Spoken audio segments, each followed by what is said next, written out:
family, and it's just costing the state too much because every so often these families need to go and visit these people who are institutionalized, and the families have to get reimbursed by the state to go visit these kids who are in the system. So that is part of the problem. You know, if we have Vermonters who are having the problems, we need to have the facilities here, and that I know creates issues. But if we're going to be responsible for taking care of these people, it needs to be in this state. So that will be something that needs to be addressed. And I know, you know, I'm one man, so it's going to take a team and coordination with not just the Attorney General's office, but the Governor's office, and getting the legislature on board too to come up with the funding. Yeah, excuse me. We were just talking about one of the things that we want to know is how you might work with whomever the next legislature is in the next administration. How do you plan to work with all of those people to get some of these things done? And bridge the gap between. Yeah.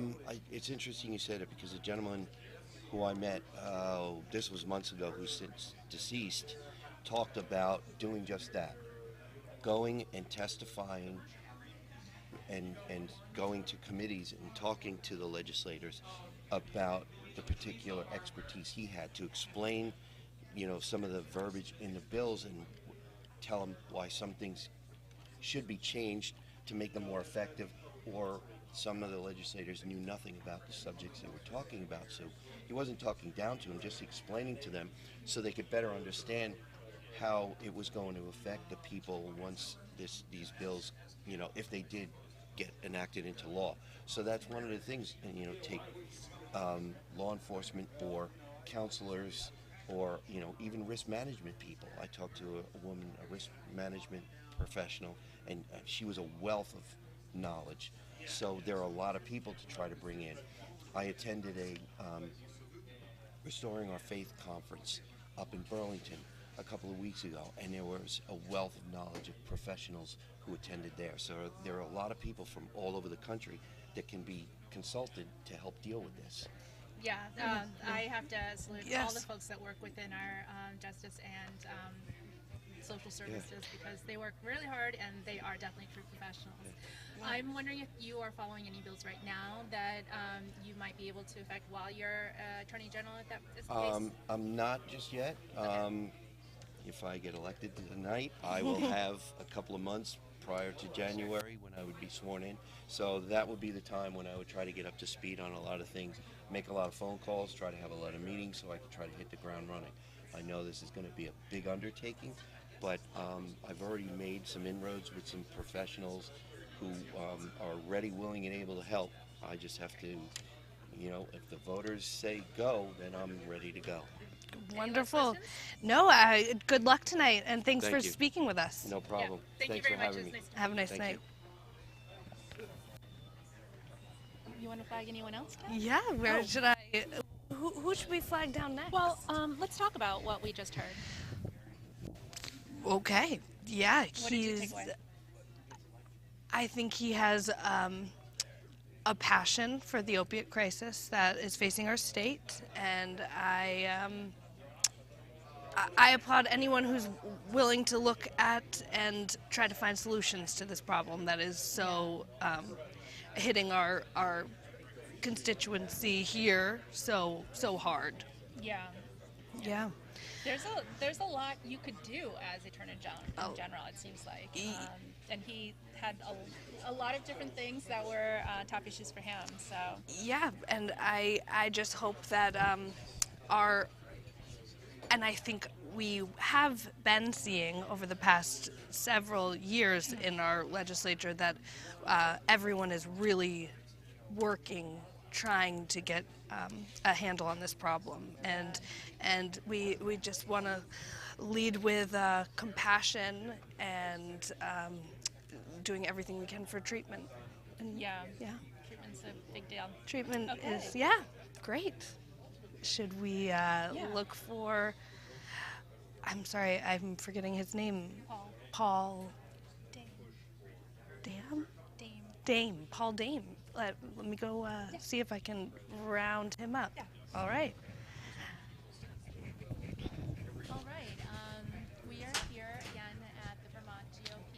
Hi. Good. We're wondering if we can grab you. Correspondent is Adrian O'Rourke, and we are pulling some folks in from the party to see what is going on. So welcome. Yes, please come on over. Yes. Oh, you matched the sign. And yes. Yes. So please tell us your name and your position. And Yep, so my name is Paul Dame. I am chair of the Vermont Republican Party.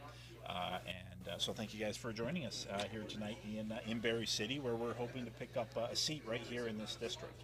oh yeah. Which races are you particularly watching? Yeah, so right here in Berry City was an important race. It's one of the reasons we're here at the Elks Lodge. We had the district. It was a two-member district held by two Democrats. One of them retired, and we were able to recruit former state's attorney Tom Kelly to run for this seat. And so we're expecting Tom to be able to pick up that extra seat. And depending on what the turnout is, we may be able to pick up the second seat as well.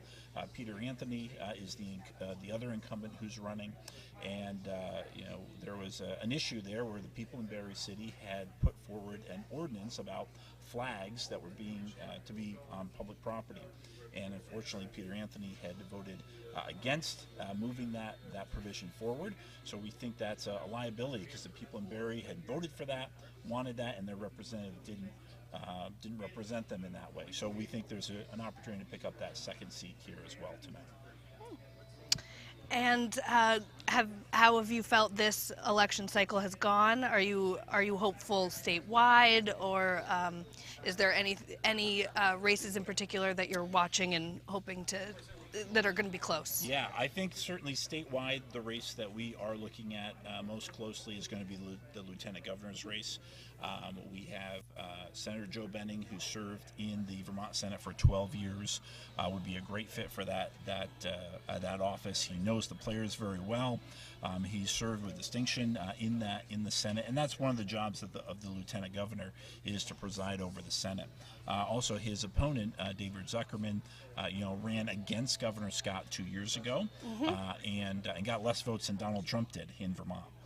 And so, we think that having Joe Benning winning that seat is going to make him a better partner for Governor Scott, moving Governor Scott's agenda forward than Zuckerman, who tried to run against Governor Scott 2 years ago. So that's the statewide race that we are most optimistic about for sure. All right. That's an interesting situation because it's really been split recently, with the governorship and the lieutenant governor being on different parties.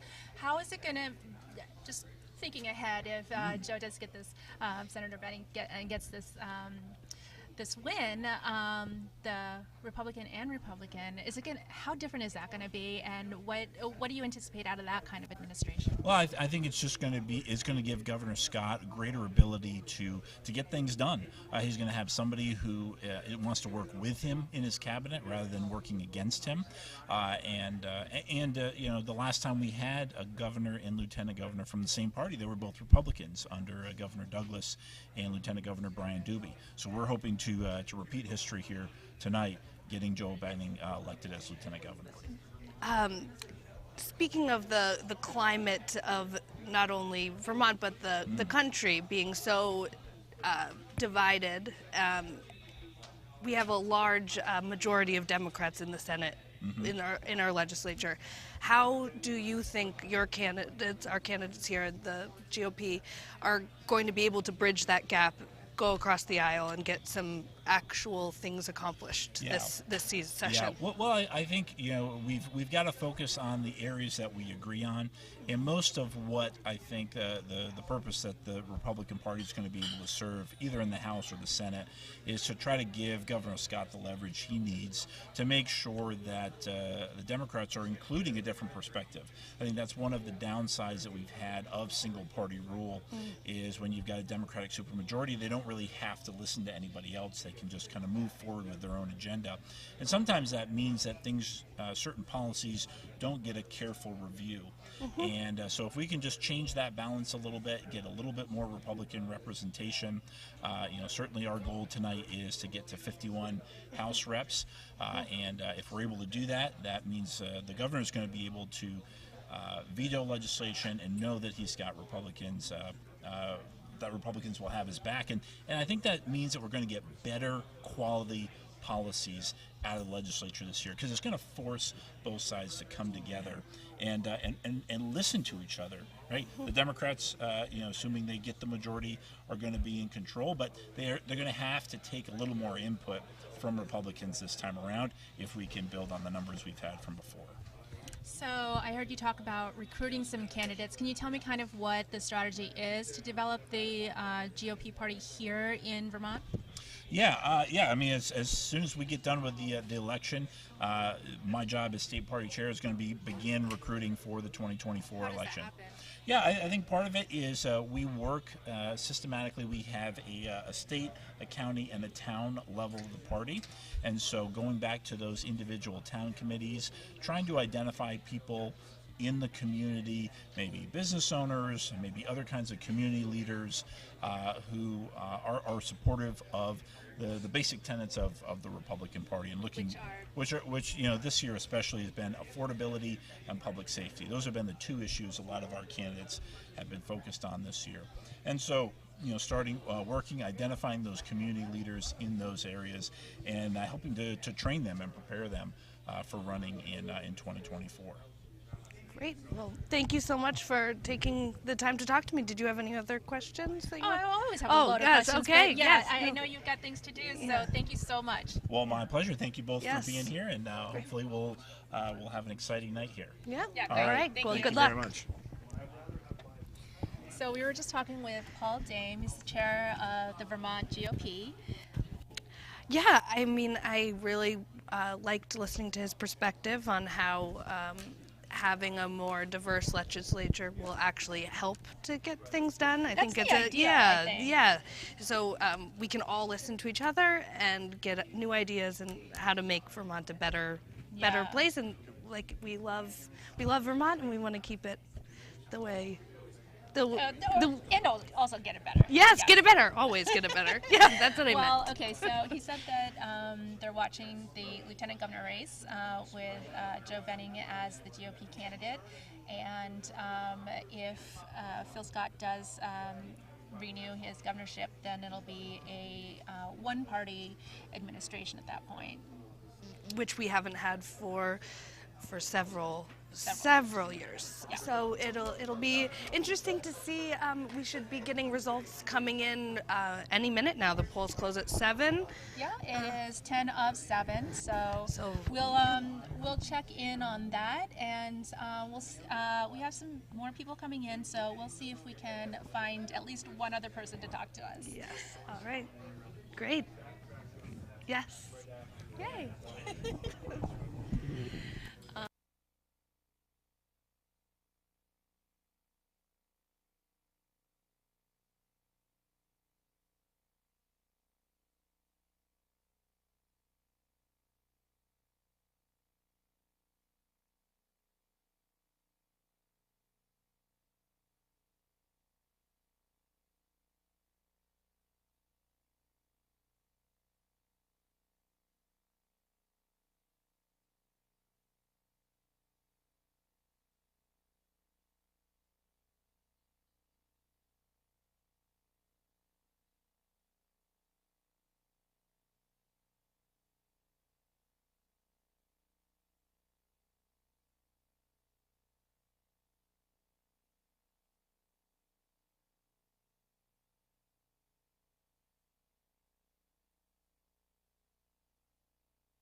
media are you from? Oh, we're public access. Oh, good. Yeah. I'm a big fan. Yes. I don't know if you know, I was on the board for NK TV for 10 years. Oh. I never got paid, but I'm a big, Yeah. big fan Yeah. of local Us either. free speech. So, Yes. here with Orca? Yeah, we're here with Orca tonight. Yeah. Hi, this is Paivon Lukumhan. We're back. And I'm Adrian O'Rourke, back here at the Barry Elks Lodge. Are we live? We're live. No, but here we're live. Well, yes, So if I it's swear, live streaming. everybody's gonna Yeah. hear. Oh. Yes. I've never done it yet. I won't swear. Okay. Dang. We were hoping to go How can I viral. help you? Please tell us your name, what you're running for, and anything important you want us to take away. My name is John Clark. I'm running for Senate, Orange District. It's been quite a battle, and hopefully people will take away some good ideas for the middle to use in our legislature next year from both sides. Tell me about the battle. I've had about 200 signs stolen or defaced. It's been really quite interesting to see how intolerant some people are on the left. I have not stolen any of my opponent's signs, and I just kept putting out more signs. I'm like a popple tree, if you know popples. You cut one down and more grow back. So we've tried to get our messaging out and not have it be made about extremism on either side. And I think that's the future for Vermont, is in the middle. And what is your messaging for those who haven't been following along? My chief messaging is about helping farmers, especially young people who want to farm here. Both sides should be caring about food, especially in a time of food inflation, but also fossil fuel inflation, fertilizer inflation. It's only going to get worse. And that's something Vermont can really capitalize on, and is not, is exporting more food. It also helps with food security, food quality, health, everybody, red, blue, black, white, benefits from a better food supply. So that's been the foundation of a lot of what I do, but I've also been writing for years about the pension situation in Vermont and about regressive tax structures that take money from low-income Vermonters and retirees for electric rates and oil bills and other things that are diverted to those who can afford things like solar panels and EV cars. So I'm all about making Vermont more affordable and helping Governor Scott do that as a Republican. And how do you feel, we've been talking about this with all the candidates this evening, especially having gone through a battle in this election cycle with your opposers stealing your signs. How do you feel if you're elected tonight, you're going to be able to bridge that gap, reach across the aisle, and speak to Democrats and progressives about your issues? Yeah. No, I'm pointing. That's fine. No, it's fine. Yeah. I actually, what I've been a little astonished, you know, they say politics is an ugly game. I've been pretty astonished at how much people have diverted away from the things I actually want to do and try to, you know, actually be dishonest about my positions. If I win, I know that over time I'll show people that that's not who I am. I'll win over a lot of Democrats. I already have once I meet them. Once they hear what I'm talking about with more local food, fixing their pensions. See, the pensions are for people blue and red, you know, and I feel that we've been put in a situation, for instance, where the taxpayers are pitted against retirees in the state pension system. So that's just one example of where if you could spend 2 years trying to show that you're not biased in that battle and that people need to unify to fix that problem, that's math, you know. I'm very confident that if I do win, that I'll very quickly blunt that, because nothing that I want to do is anything about these extremism things. You know, I'm not running on abortion. And I'm in the middle on abortion, notwithstanding the way people have portrayed it. So in time, the truth would come out. So I'm actually pretty confident that we can bridge those divisions. So if you're running in the middle, what are some things that you might go to bat for? Well, I think that what I really would like to do to go to bat for instance, so that's a good question, you know, what would I do? Because people say, well, I want you to fix this, I want to fix this. And, you know, there are like 1,250 bills a year introduced. Yeah. I'm new to the party. What can I galvanize people to do? Well, I think that we have a growing consensus to eliminate the electric rate subsidies that are used to fund the net metering program, to stop charging Vermonters $38 million a year extra in electric rates. I can win that. I know we can win that. We will. We can get consensus on that. Do you know, if you know what I'm referring to, that's the net metering program takes money out of the electric rates to fund, for instance, EV cars. Similarly, I think we can block the clean heat standard. Some people really want a clean heat standard. If we're going to put one through, let's not have it be similarly regressive. I think that, you know, I've talked for a long time about how we could fund the pensions. I have some ideas about how we could do that. One would be to stop One Care Vermont, which is another $40 million a year being just wasted. That's not helping our hospitals or healthcare. If we can do those things, again, I think we can find consensus on those things because both sides benefit across the board when we do those things. So those are, again, some of my issues, but I think they're what I would focus on in legislation. Well, Vermont is a very special place. Agriculture is extremely important. And do you feel, as you've been on this campaign journey, that you've been able to connect with Vermonters of all over the state about, or all over Orange County, that are, I'm sorry, That's fine. are finding live. they're Don't mess up. listening to listening, resonating? Do you feel like you've been connecting with your constituency? Yes and no. I mean, there's been a lot of distraction with the dispute in Randolph, particularly about the girls' volleyball team. That sort of, and when my opponent had a stroke, Right. that kind of just took everything off. But in the meantime, whenever I've had a chance to talk to people about farming, most people support farming. There's a huge consensus about that, and I think a lot of people don't realize how important farming is going to be, and how much it's a win-win-win.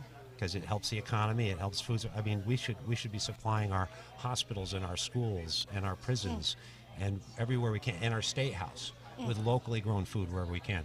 Producing, and some programs are there that do that.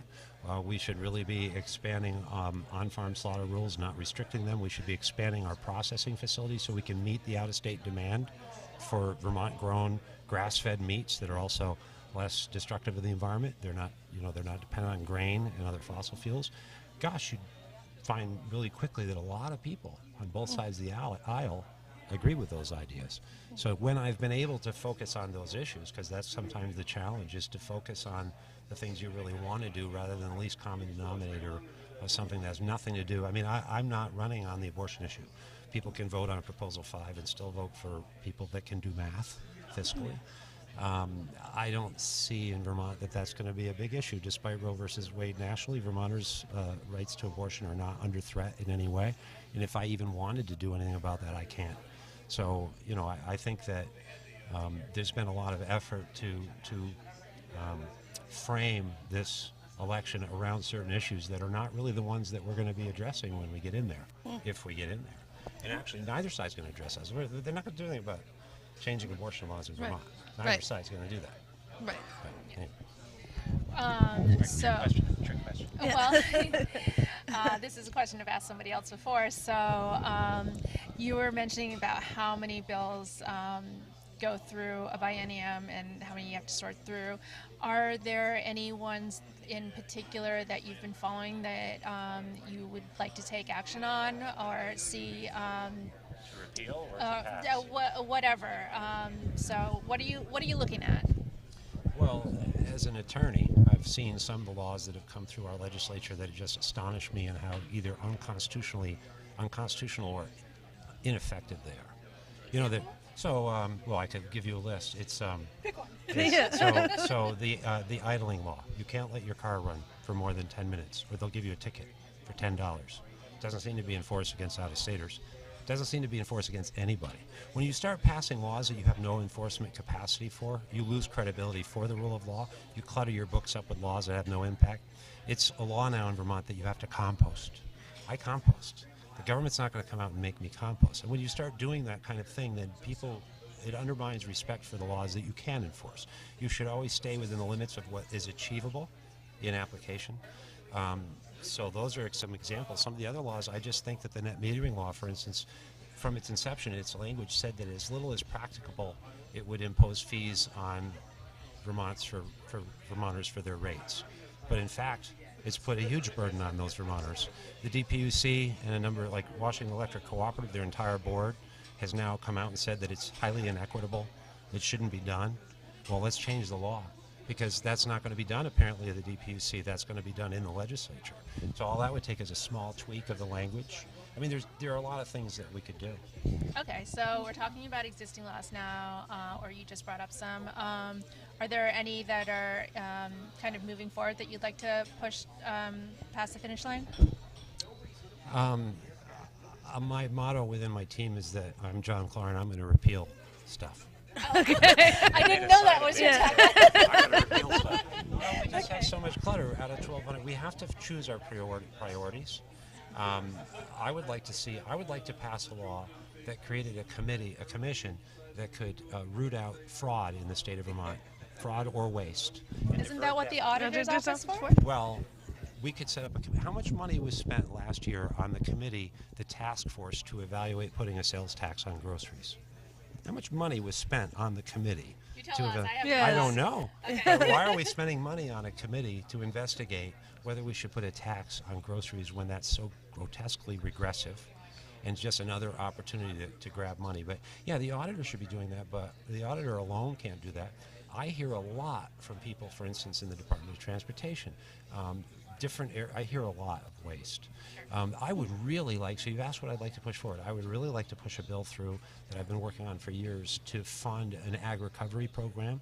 It's a term I came up with in an article that I wrote for Vermont Digger that would help people in substance abuse recovery work on farms to train them, produce food, destigmatize, get them out of sitting in a room. It could be worked with Foundation Recovery. We just need a small amount of money to do what could be a pilot program for the country. We could also do that with our prison inmates, particularly nonviolent offenders. Get them out. Let them, no prison, no slavery. Other things we know that this helps people get a new start, put on a new routine in life. But this could be a way that we still go in and use some innovative ideas like that. It's just a small thing. It's not going to. But gee, maybe our budget shouldn't grow faster than our underlying incomes. Maybe we have some profound problems in our schools. So, I mean, there are some big problems to be fixed in addition to what I'm mentioning. Talking about incomes, do you... Cheap fuel. Now, with expensive fuel and fertilizers that are made, many of them from natural gas, which has tripled in price, I believe, our fertilizers have more than doubled. This is going to keep filtering through our food supply. So everything that destroyed Vermont farms is now a huge opportunity, and we're not meeting out-of-state demand for that they're grass-fed because more people are becoming aware that that's healthier. Gosh, why wouldn't we capitalize on that? Actually, the capacity for us to grow farming is tremendous. But meanwhile, current use needs to be revised because the current use program takes a lot of very good, viable farmland and puts it into owners who can then invest in our land and just let it grow idle. It took a long time to clear that land. So I think current use shouldn't be repealed, it should be adjusted. Act 250 shouldn't be repealed because they often quell small farming enterprises. I meet a lot of, you asked about who I meet, I meet a lot of young people on the trail. I'm very excited about this, who are here to farm. They want to farm. They left the city under COVID. They want to grow some sheep. They want to grow some chickens. They're learning how. There's about a 5-year learning curve to do that. We have a lot of elderly farmers who have the knowledge to teach them how to make hay, how to slaughter, how to take care of animals. And there's, again, we lose that knowledge at our peril. But then there are a lot of other young people moving here, and they work off of laptops. They work off doing, computer programming for some outfit in California. And you know what they want? They want to buy local food. So I've spent years developing a plan how we could do that. I think that there are millions and millions of dollars that we could make in actual economic growth instead of growing our bureaucracy bigger and bigger. We have too big of a state government. I just wanted to switch gears and go back to something that you said earlier. You guys are tiring me out. Yeah. Oh. 2 more hours and then I'm Yes. Is it your bedtime? Yeah. No, you said earlier, and correct me if I'm wrong, that you were... Yes, he's read. That you're new to the Republican Party? Can you talk about just how that happened?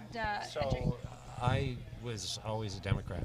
Okay. And I ran 2 years ago against Phil Scott for governor, not having really high odds of doing that. But I got 38 people to run with me on a 3-issue platform that included farming, opioids, and some other things that were strengths for conservatives, so without sacrificing our values. And so, yeah, I'm new to politics entirely. I've never held office. I'm a farmer and an attorney. I'm kind of a weird animal. But I felt that for my kids and my grandkids and for other people, we needed more people out there who were working class, authentic, who understood some of our problems rather than career bureaucrats.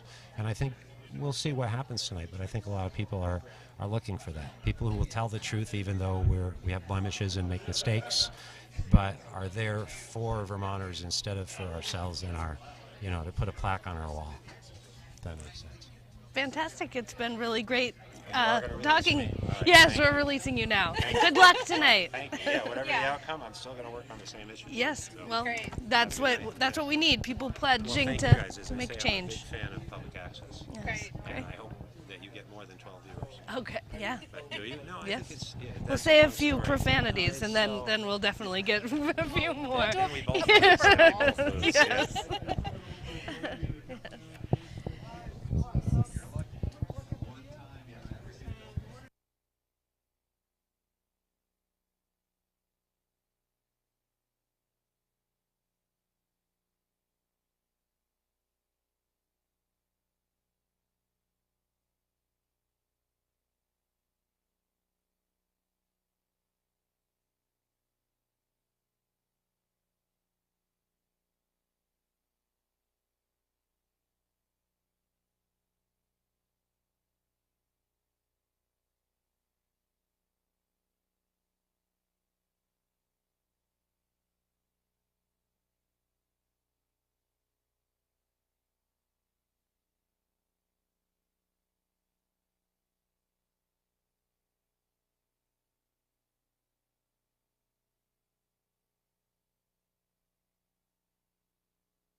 Is this on?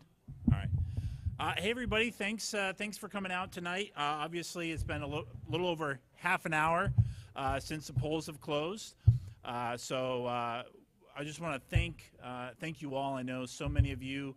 We've got some candidates here. We've had folks who have volunteered, town chairs, county chairs. Thank you guys for coming out and doing all the work that has taken to get up to this point. So thank you. I'm excited. I think tonight is going to be a good night for Republicans across the country, for sure. We are going to have a red wave. I think we look across the border at New York and New Hampshire, some of these other Senate races. There's a lot for Republicans to be excited about. The most important thing for us to be excited about is the food has been served. So if you haven't had a chance, make sure you grab some of the appetizers. These have been prepared by the Vermont Young Republicans. We have an incredible, let's give them a round of applause. You know, Sam Douglas, chair of the Vermont Young Republicans, offered to do the food for tonight. So make sure you say a quick thank you to him. And we're just going to be watching and waiting for results to come in.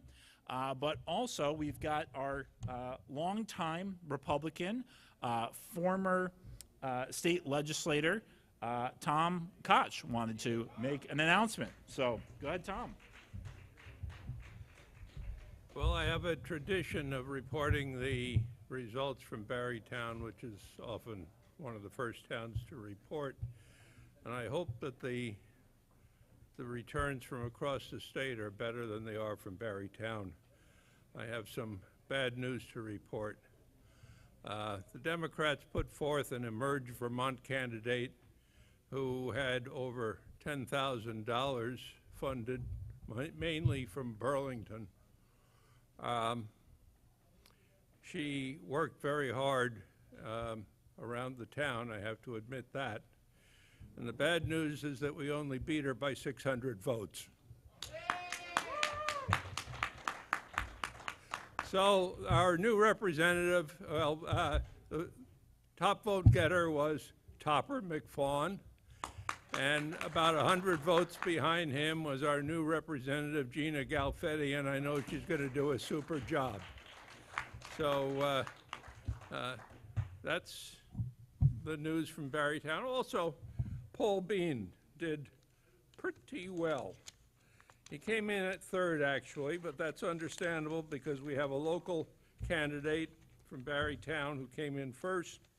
Ann Cummings got 1,839 votes. Paul Bean got 1,829 votes, so 10 votes behind Ann Cummings ain't too damn bad. So we're hopeful for Paul tonight. I have the tape here. I haven't actually looked at all of it because I grabbed it and came down here. Joe Benning, 22-24. David Zuckerman, 13-16. Here's one that'll blow your socks off. Phil Scott, 3,040. Brenda Siegel, 458. So it's a good start for the night. Let's hope we keep it up. Sorry for the bad news.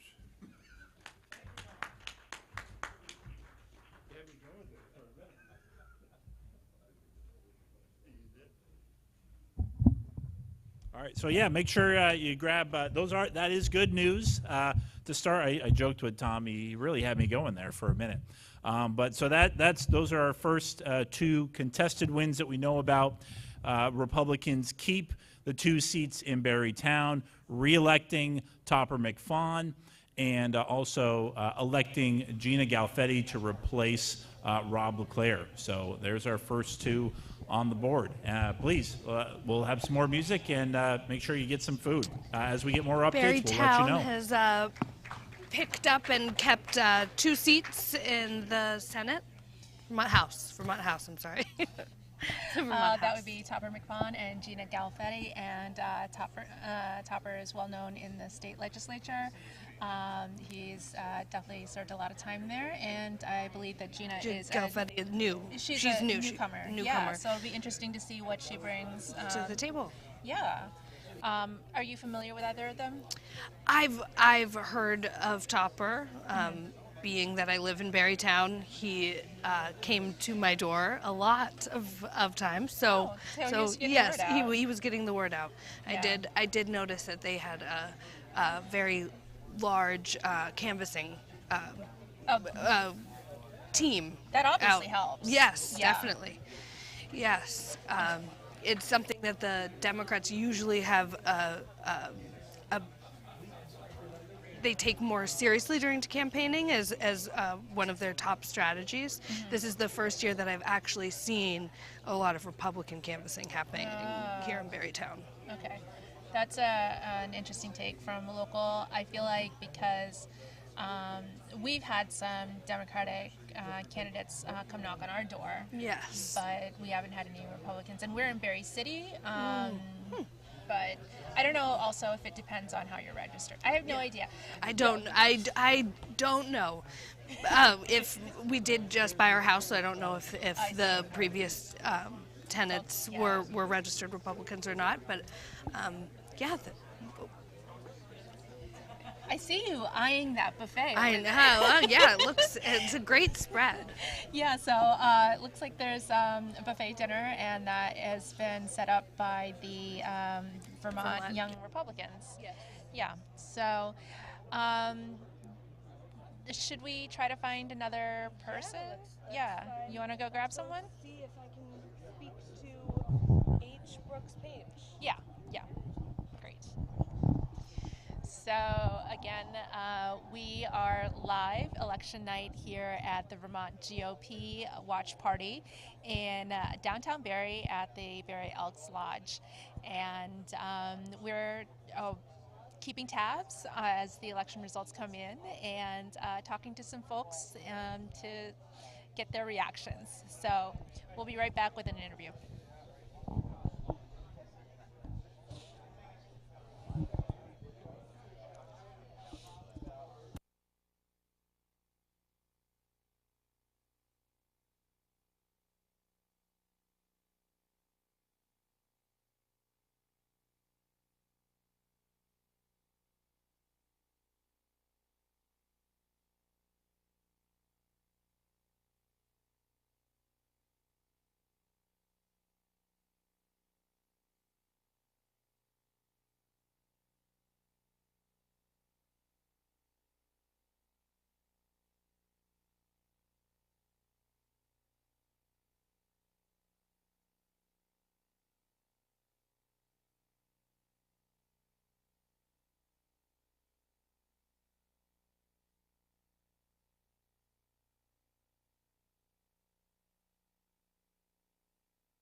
Yeah, we're all fussing with our hair tonight. Hi there, we're back again. This is Paivan Lukumhan. And Adrian O'Rourke. And we are. H. Brooke Page. Yes. Love your hats. Thank you. Yeah, you are dressed for an occasion. I try to show up, be well appointed for the important business that we're here to do. Yes. So, will you tell us which office or offices you're running for? I'm running on the Republican ballot for Secretary of State and State Treasurer. How does one run two campaigns at the same time? Keeps you busy. And also, I'm kind of a minimalist. I kind of like to think I run my campaigns in the spirit of George Aiken, spending very little money. I probably spent less than $1,500 on both campaigns.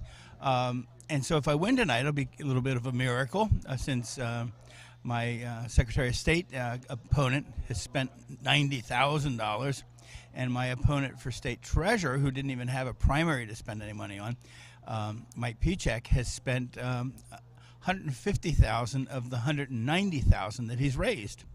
And you have to start asking yourself, what do these folks think they're buying with all this money? I mean, I know I find it very hard to ask people for money, and in fact, I never do. My wife decides we're going to have a staycation this year so I can fund my campaign, and so we're out there because I think it's really about getting out and telling people what you're about, what you stand for, not throwing little coffee clutches and having a lot of minions running around, treating you as if you're some sort of royalty, and it's a bad thing.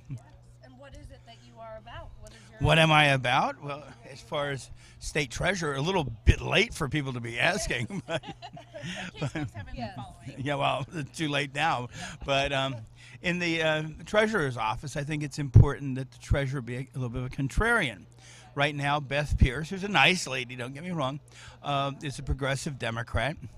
The Auditor of Accounts, Doug Hoffer, is a progressive Democrat. And we have an overwhelmingly progressive Democratic legislature. Who's minding the henhouse? Who's keeping track of where the $7 billion plus are being spent and who the checks are going out to? Certainly, I'm not saying anything nefarious is going on, but I don't think anybody's got their green auditor's cap on too tightly, pouring over the books. And so that's a big concern of mine. Additionally, over the past 8 years that Beth Pierce has been in office, she has consistently overestimated the performance of the bond portfolio that supports the state employees and teachers union pension fund. So when she came in, the deficit was about $2 billion.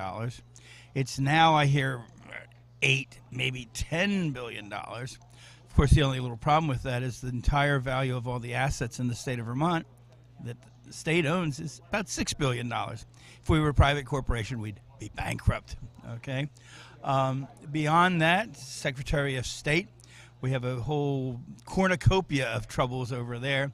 I first got into all of this in 2014 out of a concern over our open primaries and the toxicity that creates and the mischief that the Democrats, in using that, allow Democrats to be written in on the Republican ballots, especially when there's the Republicans have failed to field a candidate in the primary. And it allows the Democrats to take that opportunity away from the Republicans for the general election. And so that's really what I've been out there trying to get resolved, is that we'd go to a closed primary system where people would identify what party they're involved in. The party would select its champions for the general election. And then, not only Republicans and Democrats, but progressives and liberty unionists and libertarians, we have lots of parties here in Vermont, that they would all have a chance to have their champion for the general election. I mean, understand this goes back to before the progressive Democrats started creating a mischief with the Republicans. It really goes back to the 70s when the progressives couldn't get any traction, and they started to filter over and get on the Democratic ballot and take Democratic positions. And really, at this point, the old line Democrats, the few that are still left around, the conservative Democrats, really are kind of migrating to the Republican Party. Joe Benning being a good example, a former Democrat that's put on the Republican hat. So that's, and I'm running long, and I'm sorry, but the beyond that, there's troubles in the Office of Professional Regulation. Archives has major troubles. I was just up there yesterday, and they have still yet to resolve the mold issues with all the documents that came out of the basement of the Redstone building. So every time I'm up there, I got to slather myself up with Benadryl cream and take Benadryl tablets. So I reduce the amount of allergic reaction I have when I'm handling the paperwork. And many of the important historic documents have not been properly maintained up there. The only place where I don't know there's a lot of troubles is corporations, but beyond that, there's a whole kettle of troubles that Jim Condos has done nothing to resolve, and in many cases has made worse, especially our universal vote by mail process and its wicked stepchildren, vote harvesting and unsecured vote collection boxes. That's more than you wanted.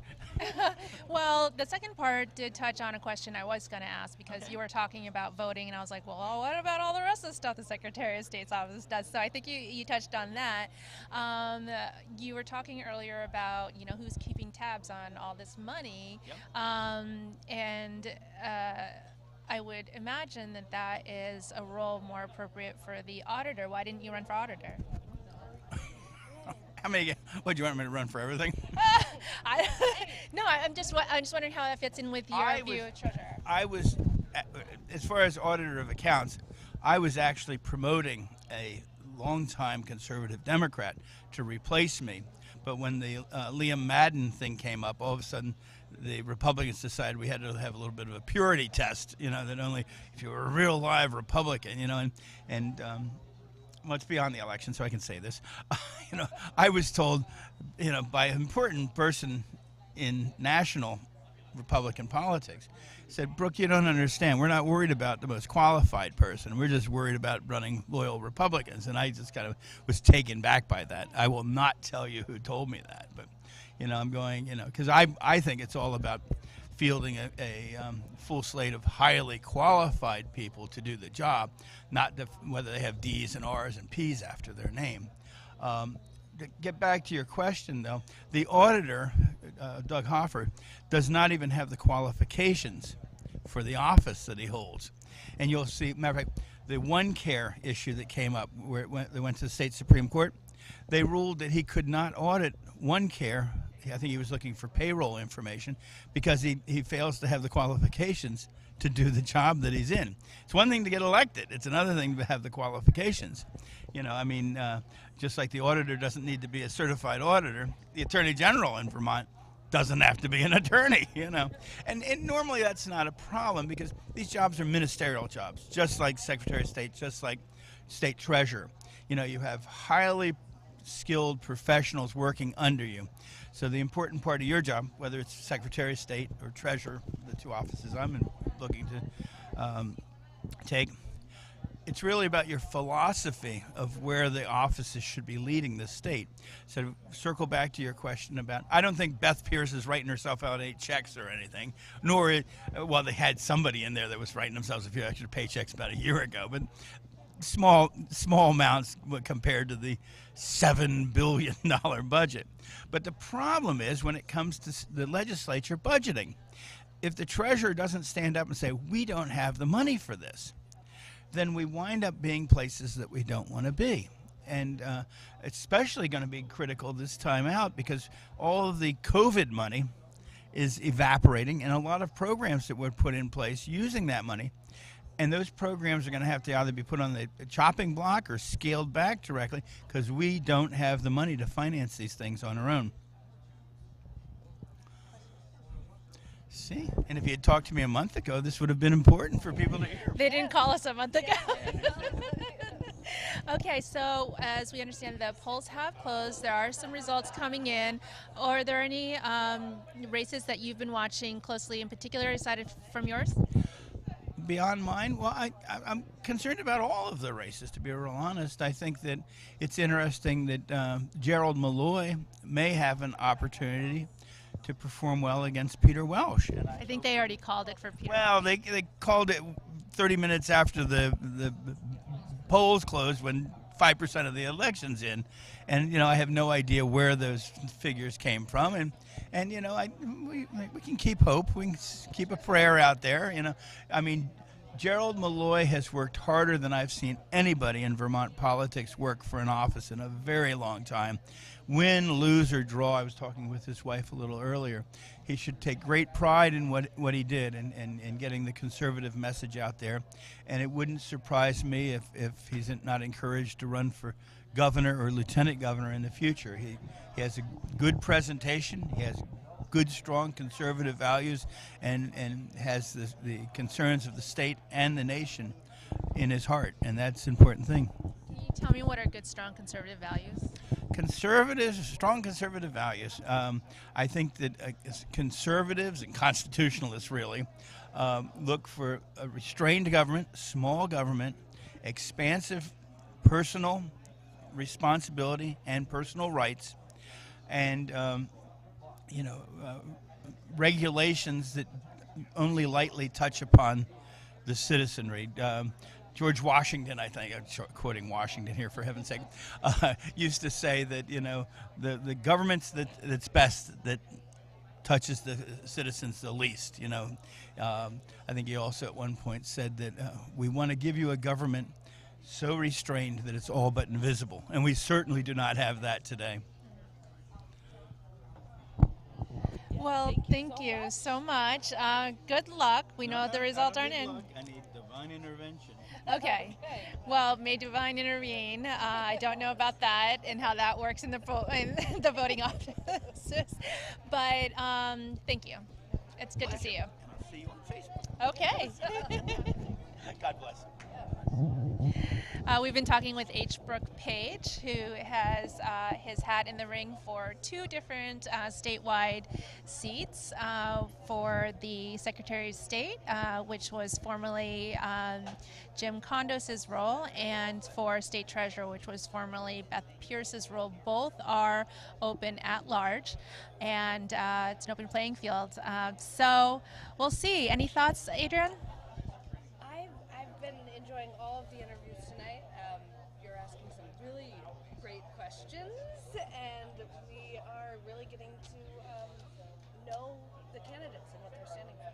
This is, the most I've ever talked to I don't do this as a job, so I don't go out finding Republican candidates to talk to. But it's been great to have this conversation.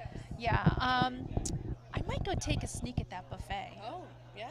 Yeah, let's go do it. Let's go do that.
I love your shirt. Great. Oh, thank you. Isn't it wild? Right? Yes, it's wonderful. It's so loud.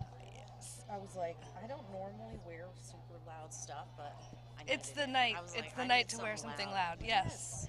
So I'm Adrian O'Rourke here at the Vermont Republican Party Watch Party here on election night at the Barry Elks Lodge, and I'm here. I would like you to tell me your name and what you're running for, and how your race is going so far. All right. My name is Erica Reddick, and I am the Libertarian Party candidate for Congress here in Vermont, and I also have the support of the GOP.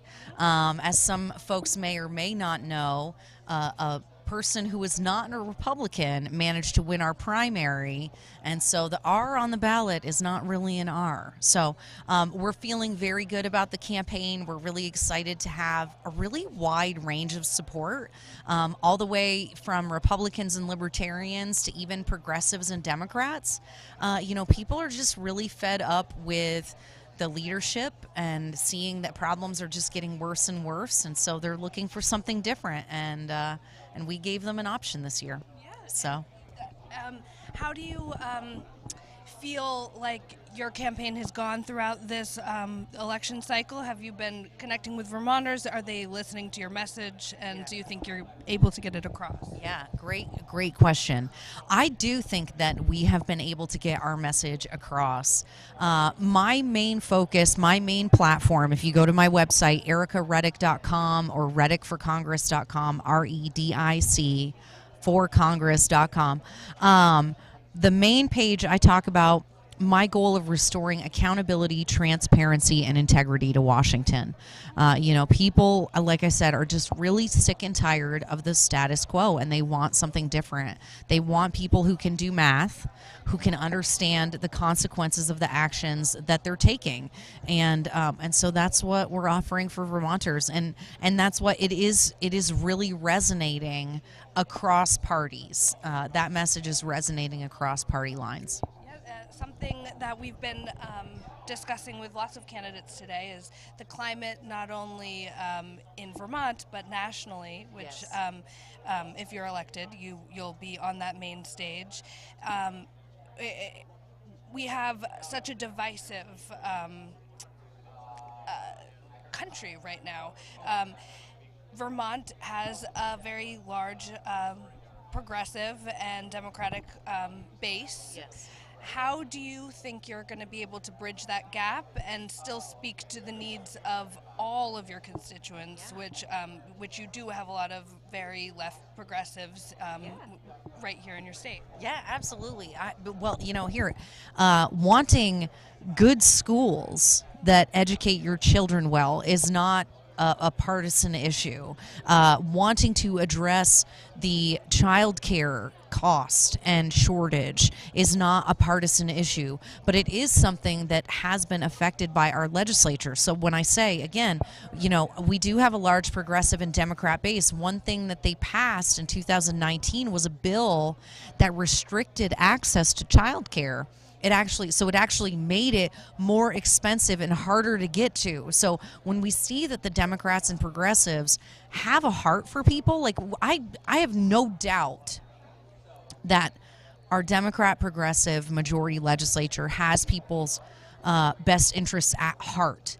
It's just they don't seem to understand the consequences of their actions. And so that's why having somebody who is more conservative in the legislature helping make those decisions, I think kind of reins in the desire to just, oh my God, we can fix everything and we can save everyone. And it's like, well, maybe you can, but let's look at what the root of the issue is instead of just throwing more money and time at it, which, if you got a broken system, throwing more money at a broken system isn't going to fix it. You got to root out what's wrong.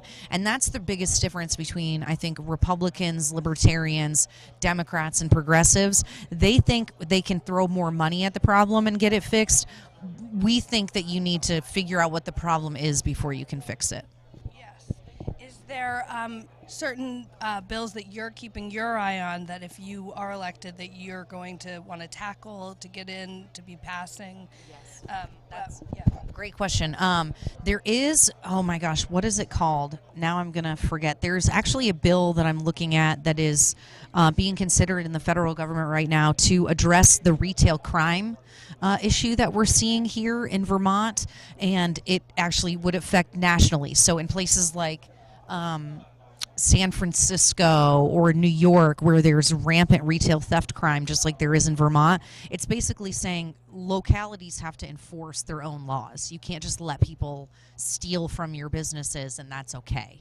But I cannot remember the name of the bill. I'm going to get in so much trouble later for forgetting that. But I'm also, my first year, I'm gonna submit 3 bills for consideration for the American people. It's going to be to have single issue bills, so no more of these 10,000 page omnibus spending packages that nobody reads. It's going to be one bill, one appropriation, one topic.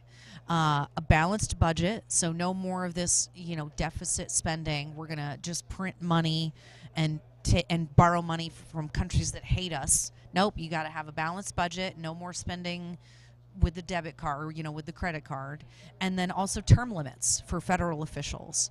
And that, again, that message is just resonating across party lines. And so we need to rein in the what is just seemingly really out of control with our federal government.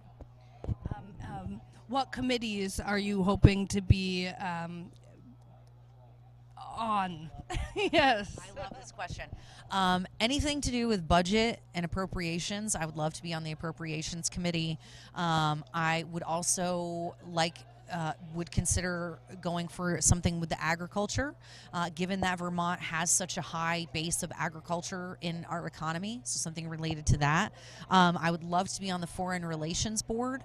I'm very interested in helping make sure that if we're engaging in military conflicts, that they're, number one, actually approved by the legislature, which right now is not happening. So taking back control and reestablishing that check and balance for war powers.